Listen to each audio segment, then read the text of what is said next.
Well, hey, and welcome to the Becoming Better podcast. My name's Nate, and I'm so glad you're here. Well, on today's episode, Jason, Josh, and I sit down and we talk about McDonald's monopoly and how we're so excited for that kicking off again. Then we jump into talking about Sunday's message and answering a few of your questions. And I just want to give you a heads up. We're going to have to split this into two parts. It's just so many good questions, and we want to make sure we give all of them enough time. So we're going to release this one today, Tuesday, and hopefully we'll get the next part out on Wednesday. So stick around for that. But you will hear Jason answer one question and we cut off.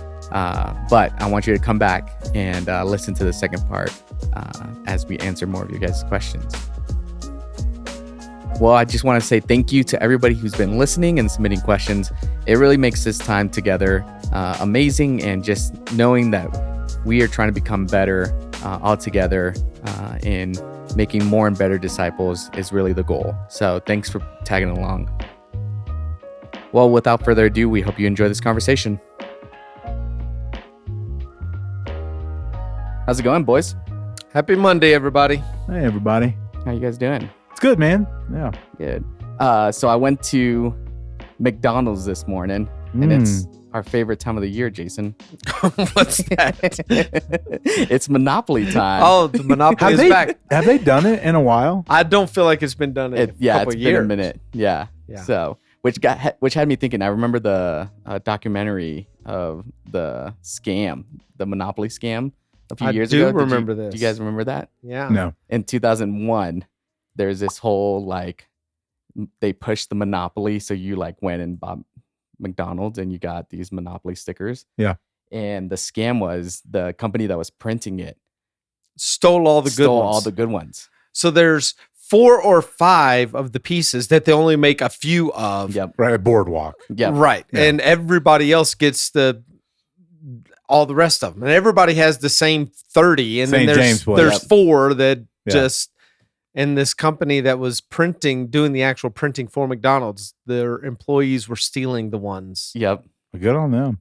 Good. What are you talking about? on Good them. on them. So they Good on them. stole them, Look and at that. obviously they can't turn them in. So they were giving them to friends and families to turn them in. I was wondering how they did and they were that. getting a cut from it. So it just made me think about that, and I was Interesting. Yeah, not good, but that is Yeah. actually terrible. yeah.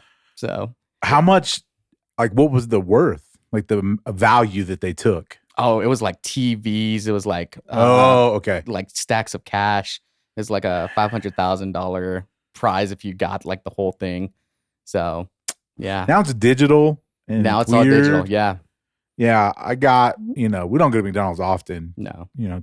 Not nearly as much as some people in the room. So Listen, I go every day. Every day, and I get my large Coke from McDonald's because it's the best large Coke. It really I is. would agree with you. I don't Yep. drink soda, but if I'm ever given in and just I need a soda, I'm gonna go to McDonald's. Yeah.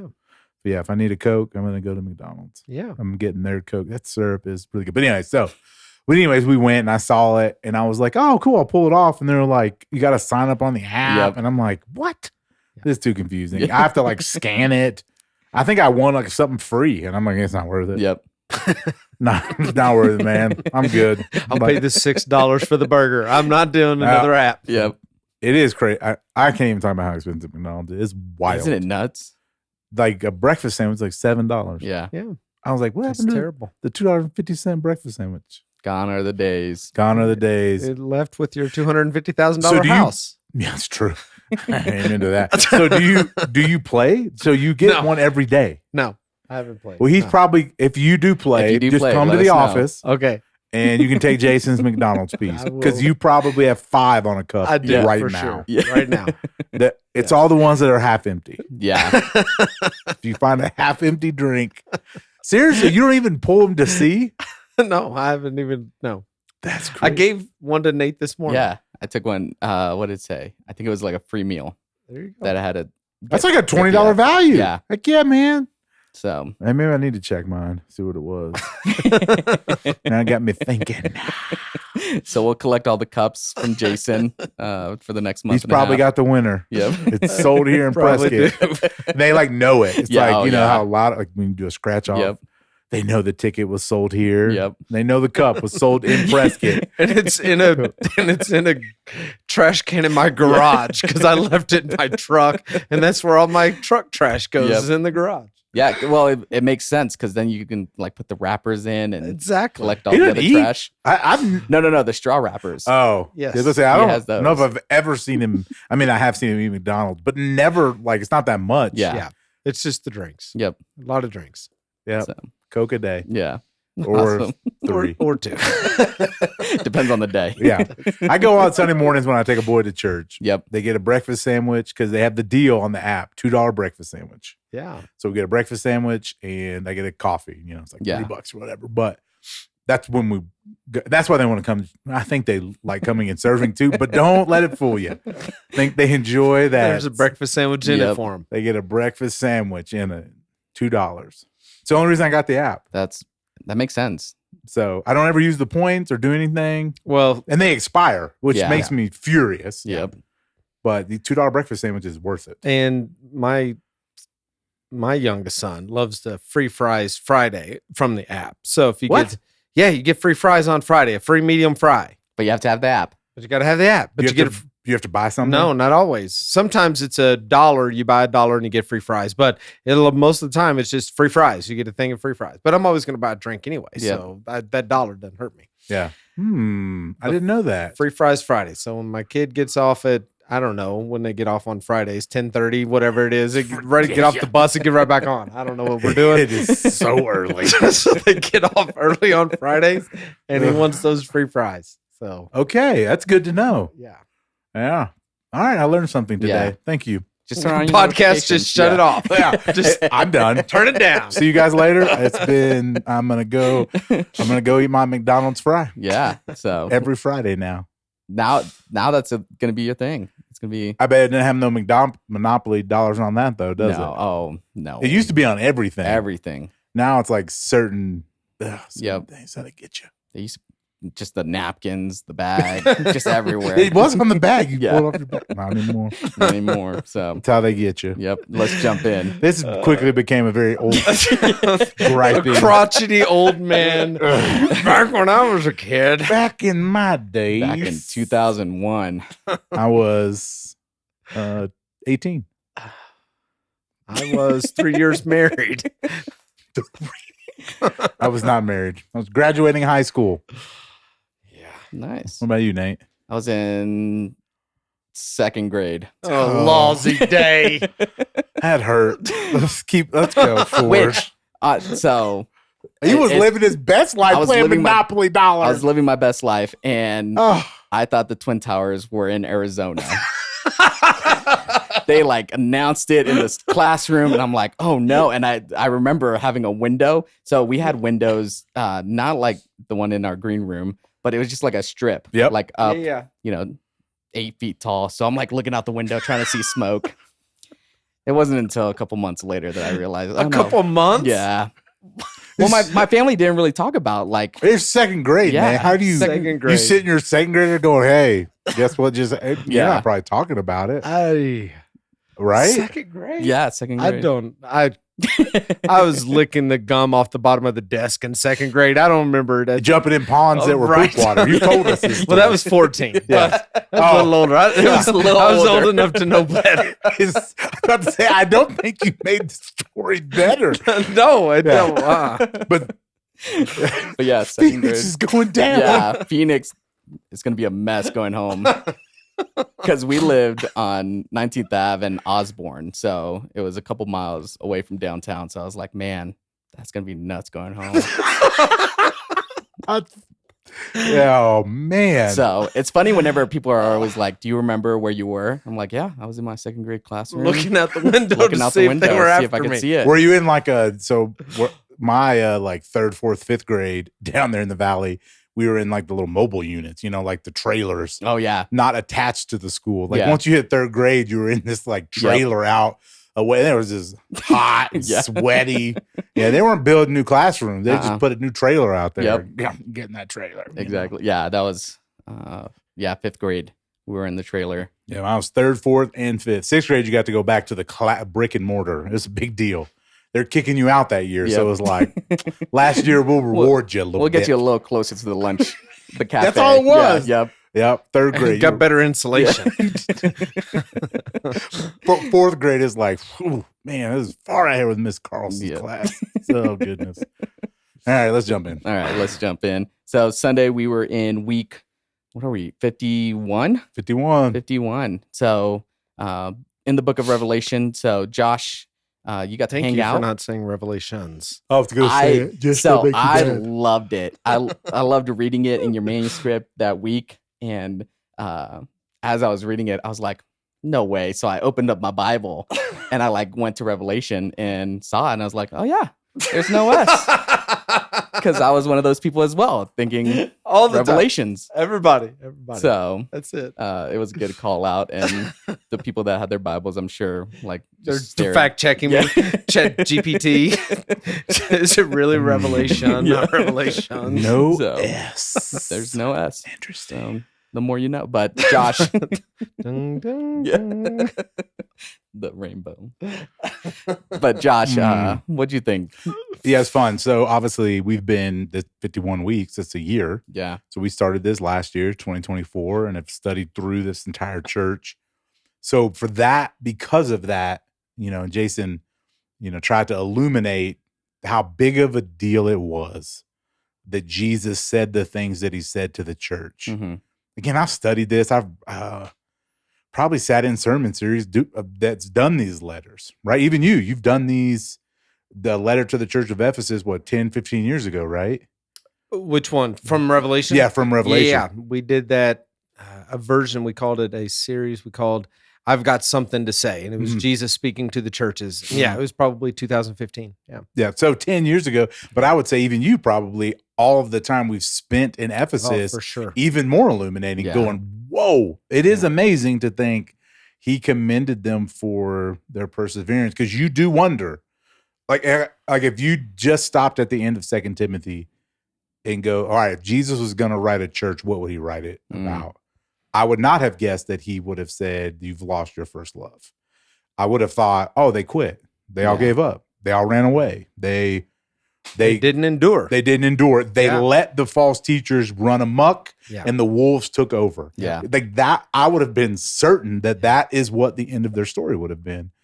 So now having spent all of that time, it was so helpful. So you get to that and go, man, they got it right. But they left this away. Yeah. And so just a really good culmination. It was great to know that that's where we were going the whole time. And we didn't hide that. Like we told, eventually we're going to get to the fall of the church of Ephesus.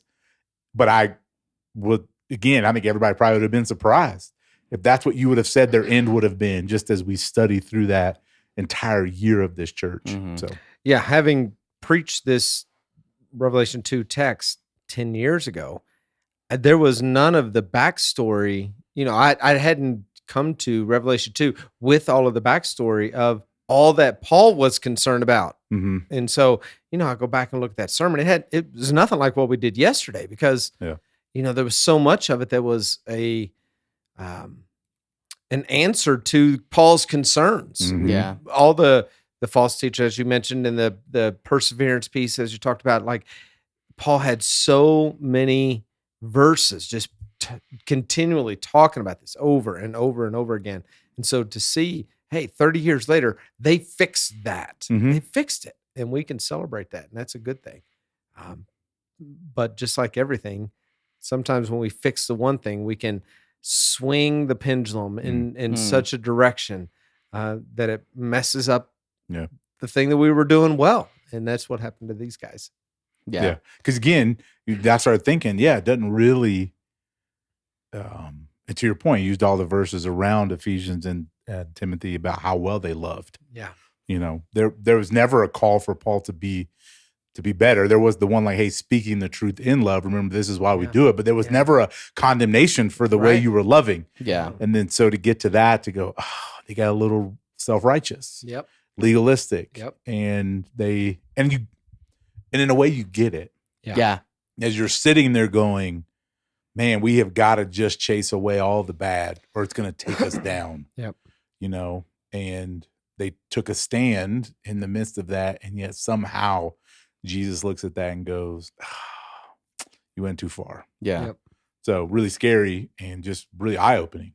Yeah, and especially when we put it into our own context of, you know, when you first, like, I don't know if this is true for you, Josh, but when you first like start playing the game of football and you first find like you're just like in love with it. It's funny watching your boys around church because you can tell they love football and they love basketball.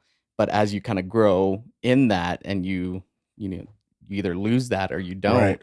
but it does change a little bit. And it's kind of like, you know, video games or, you know, your cell phone. You first find that you become in love with it, which is terrible, but that kind of fades and, you know, it becomes something either you just lose. So in that context, I was kind of like, oh yeah, that could be something easily that as you grow and you're doing the thing over and over, you kind of lose that love of it. Right. It becomes just either the thing you're just doing because you're supposed to do it, or again, you were nice and you were. I think that's a lot of people. I had a lot of conversations around how do you do this well? Yeah. I'm like, great question. And no, we've got a few of those on our list today. Great question. It's like, there's not an easy answer. That's the problem. Like, my wife and I are talking about it, and it's so specific to the person. Like, how do you do this well? And so I was talking to a guy, and I think what I've learned, so overarching for the whole series, is faith involves way more tension than I want it to. That's it. Whether it's God's sovereignty and my responsibility, whether it's a grace and truth, whether it's a doctrine or faith, you know what I mean? Like, there's all of these things that we've talked about that we sit in between. And it's really easy just to grab one. Yeah. The faith is just incredibly full of tension. Yep. And it makes me uncomfortable. And I think it's supposed to, because if I had it all figured out, it wouldn't be called faith, right? Yep. You know, so that's the part that walking this series, there's been 3 or 4 times when it's like, oh man, we do just sit in this uncomfortable tension. But I think that's the point of all of it is, and we find ourselves in another one. Yeah. How do we balance this tension? And to your point, you said it's a lot easier just to pick. Yeah. I get it. It's like, I'm just going to choose that one. That's what I'm going to do, because then 50% of the people like me. Yep.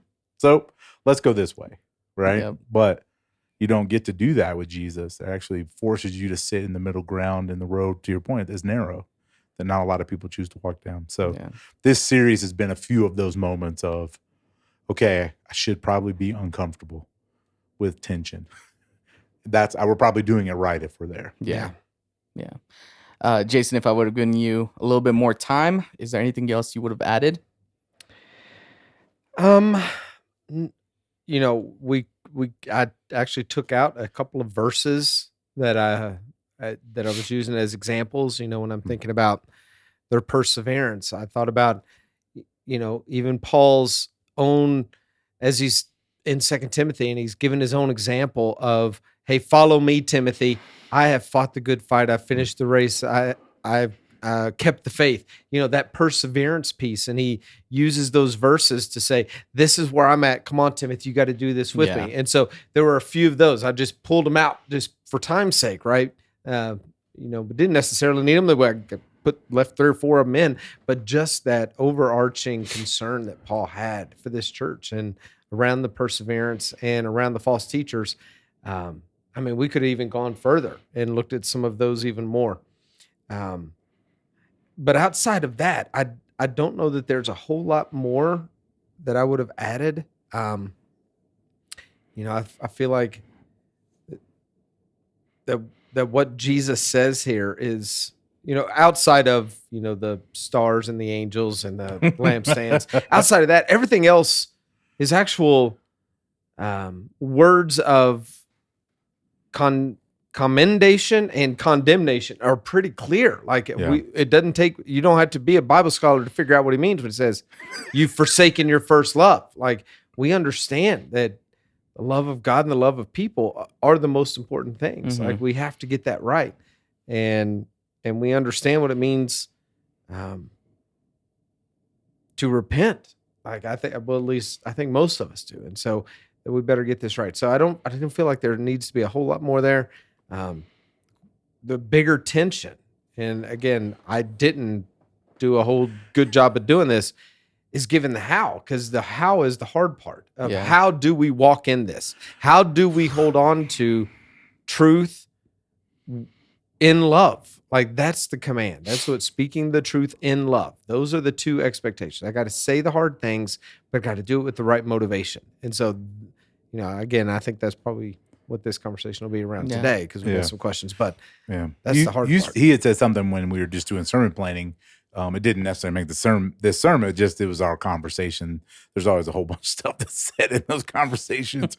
But he said, one of the things Jason said was, what strikes me is when John describes Jesus, he's full of grace and truth. Yes. 100% both. He doesn't pick 50-50. He's 100% grace and 100% truth. Yeah. And that's what I'm supposed to be. Yeah. But I'm like 75-25 sometimes. Yeah. And like with you, I'm like 50-50 or 60-40. That's the problem. I swing it and give, I'll go 50% less. Somehow Jesus managed to be 100 on both levels. Yeah. And that stuck with me as full of grace and full of truth, like both. And you see it in his interactions, and yet he could balance both and use both. The lady at the well, right? It's one of the most famous ones, but it was grace and truth fully on display. And it was like, you read it and it's uncomfortable. Yet he did it, and she felt loved and seen and valued. Yeah. So much so that she goes and invites other people to have the same conversation. Come meet the man who told me everything I've ever done. Yeah. Yep. And you're like, I don't know if that would have been my response. And so you see that, and that was a really good reminder. Just like I said, it was a throwaway statement. We're just talking, going, that's right. It was, Jesus didn't pick. It wasn't one of the other. He didn't let one go to do the other. Yeah. Somehow he held them both fully. Yeah. And we're in a political season, and we've talked about this. Josh, you and I have had this conversation a dozen times over the last month of how we have seen churches right now, and they're going all in on the truth stuff. Like there are some pastors out there that we are connected to that are just full on.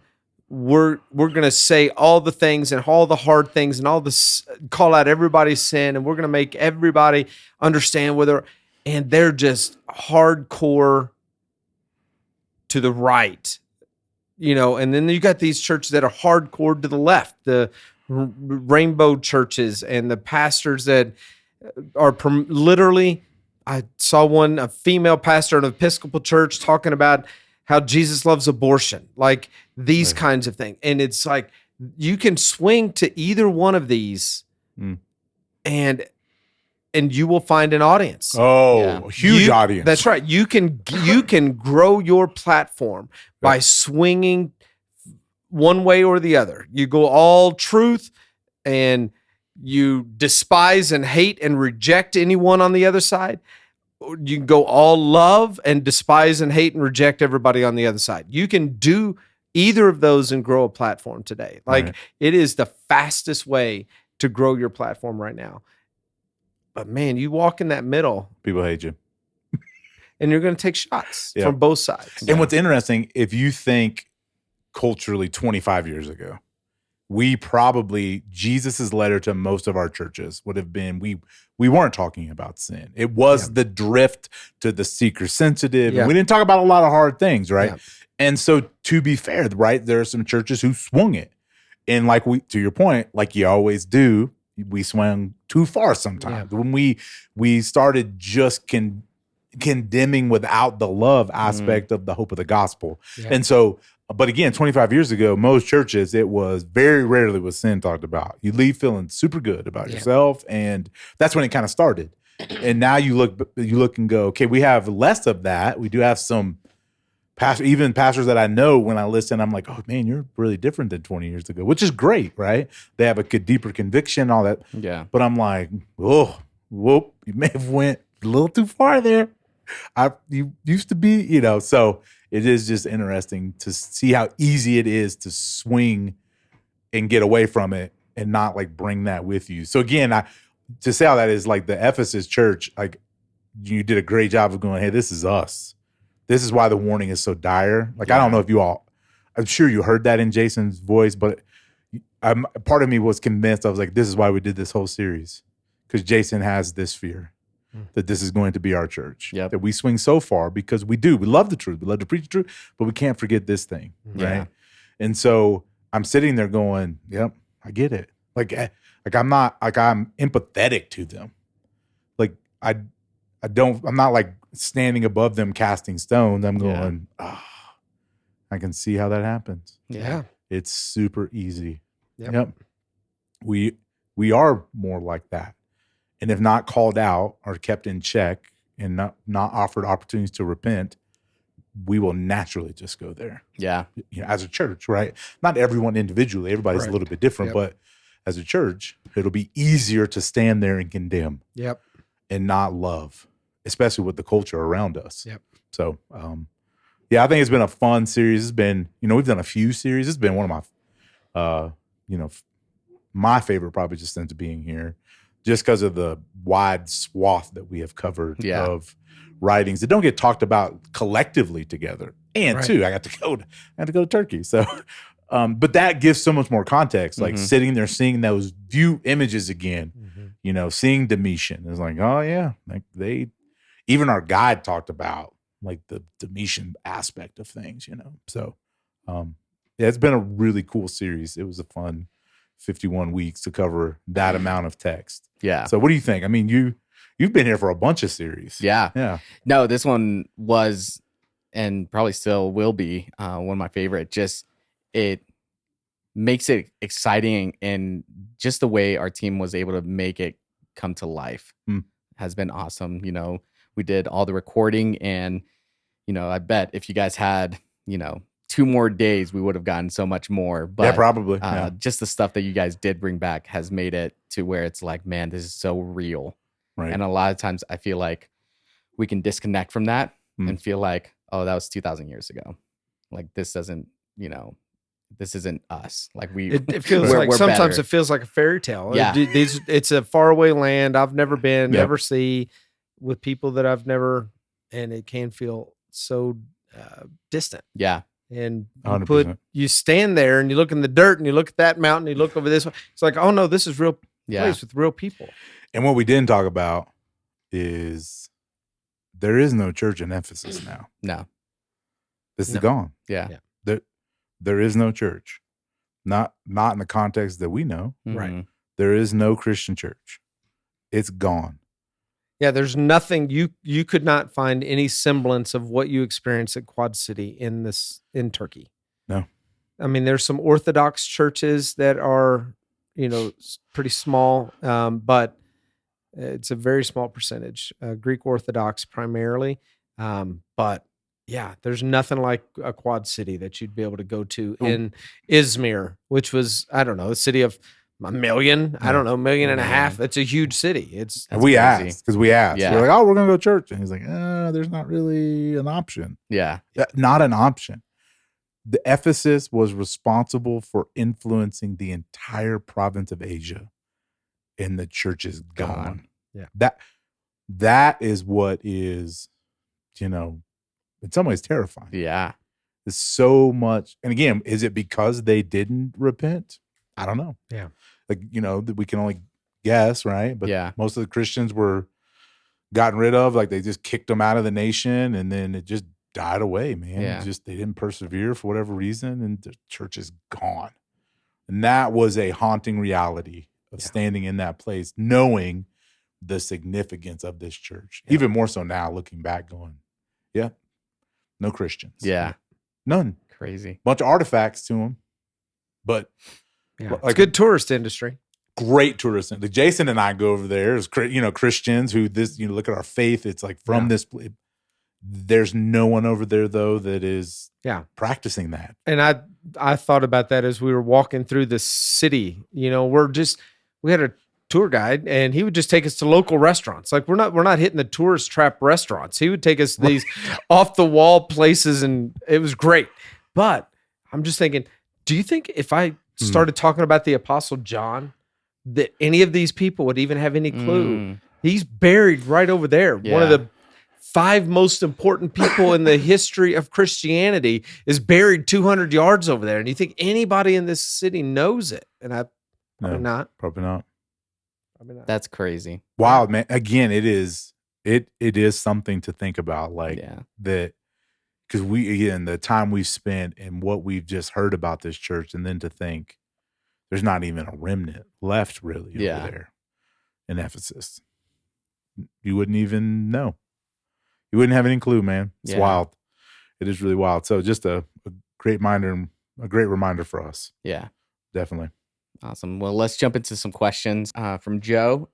He says he has a couple, but the one I want to get into is when Jesus says he'll remove a church lampstand, what might that look or feel like today? Does that mean decline, closure, irrelevance, spiritual lifelessness, or something else? Can you connect the warning to our current realities? What does it mean for a ministry or community to ensure their lampstand keeps burning? Whew. Joe is coming in. He is coming in. He gave us like 6 great questions. That's a great one, though. It is a great one. And, when I first read it, and I'm just processing, I sat with it for about 10 minutes. I'm reading this question. I'm thinking, I think it could be none of those things. Yeah. Like, I really do. Does the Spirit... And I think this is what we would say. It is removing the lampstand is akin to Jesus removing his spirit from the church. Like you can keep gathering. I'm not going to be a part of this. Yeah. Is essentially what we're talking about. Jesus says, you keep going, but you're not going to be my church. That doesn't mean your church is going to decline. Yeah. How many prosperity gospel churches do we know? And they ain't small. And they aren't small. But Jesus ain't having no part of that. He's not putting his stamp of approval on that kind of prosperity gospel preaching. He's out on that kind of stuff. There's zero chance that I would say that that's a spirit-filled church that Jesus is a part of. So does it mean decline? No, not necessarily. Does it mean closure? Certainly not. Does it mean irrelevance? Bro, they got book tours and conferences. Like, seriously. Yeah. Legitimately. Spiritual lifelessness. Does it mean that? No, because, again, not every spirit is from God. Mm. There are demonic spirits. We are told over and over that the enemy masquerades as a angel of light. Like, there are demonic spiritual influences in churches that are not just making people's head twirl and spit pea soup. There are demonic influences that are just leading people into their own selfishness and ideologies.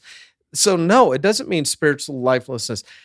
I think if I had to say it sounds so subjective.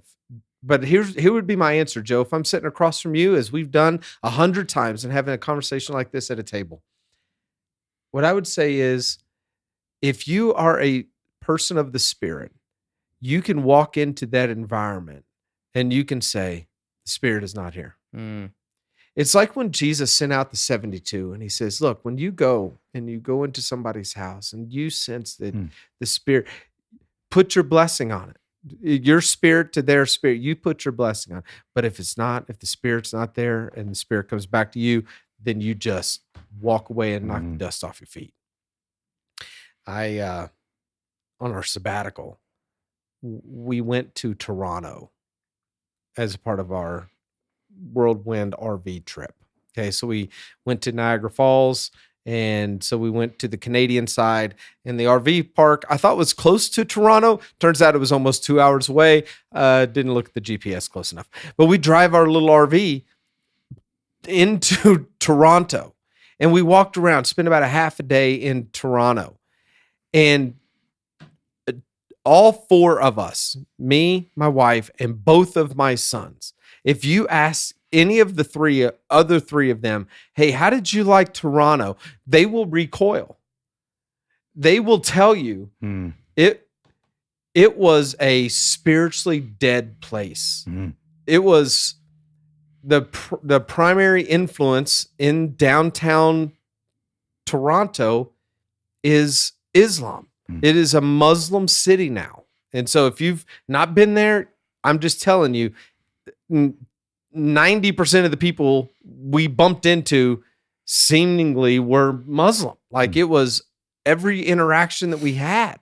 And it just felt, literally, it felt,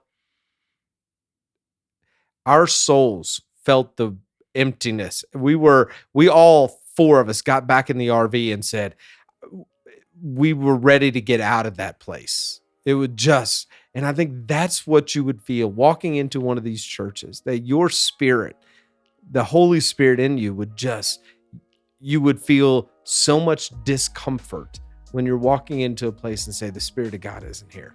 I think that at the end of the day, Joe, would be the thing. What does it look like? It looks like the Spirit of God isn't there.